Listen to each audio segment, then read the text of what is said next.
पत्राच्या सुरुवातीला बातमी ती लाडक्या बहिणींसाठी लाडकी बहीण योजनेतून तब्बल 92 लाख महिलांची नावं वगळण्यात आली आहेत। यात सर्वाधिक संख्या बीड जिल्ह्यातील आहे।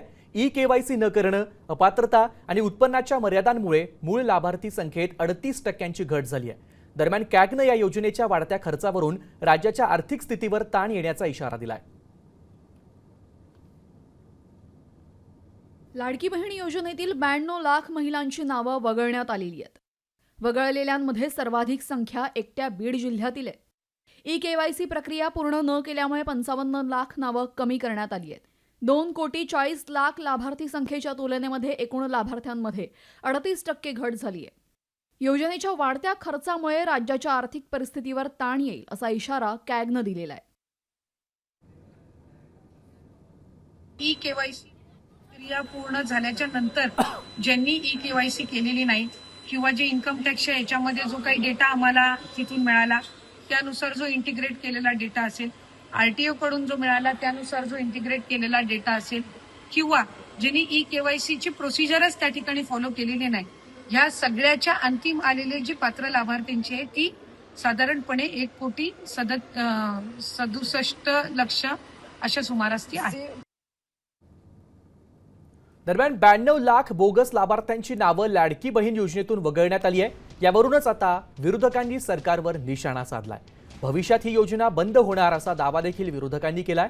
तर सत्ताधारी भाजपचे नेते सुधीर मुनगंटीवार यांनी ई-केवायसीची मुदत वाढवावी अशी मागणी केली आहे।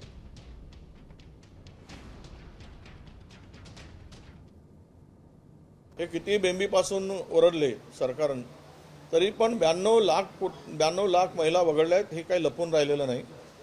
ज्या अटी शर्ती घालून वगळल्या आहेत, आता हे जर पुन्हा मतदानासाठी जातील तर गावातील महिला यांना जा विचारतील। बाकीच्या गोष्टी रेवडी वाटायला घ्यायला, सरकारला मोफत जमिनी द्यायला, लाखो करोडोच्या जमिनी उद्योगपतींच्या घशात घालतायत कवडी मोल भावानं। त्याच जमिनी विकल्या असत्या तर शेतकऱ्यांना आणि महिलांना मदत करता आली असती। पण नीतिमत्ता या सरकारची संपली आहे।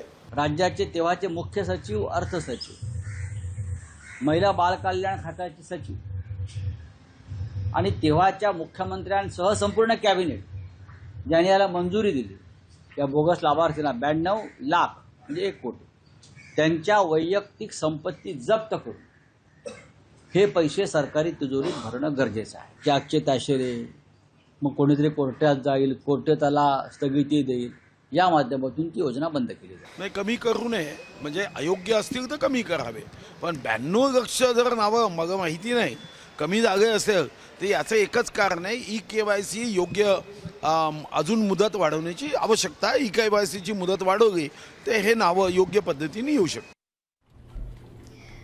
मी नेहमी फक्त साम टीव्हीच पाहते, कारण त्यांच्या बातम्या मला रिलेट करतात।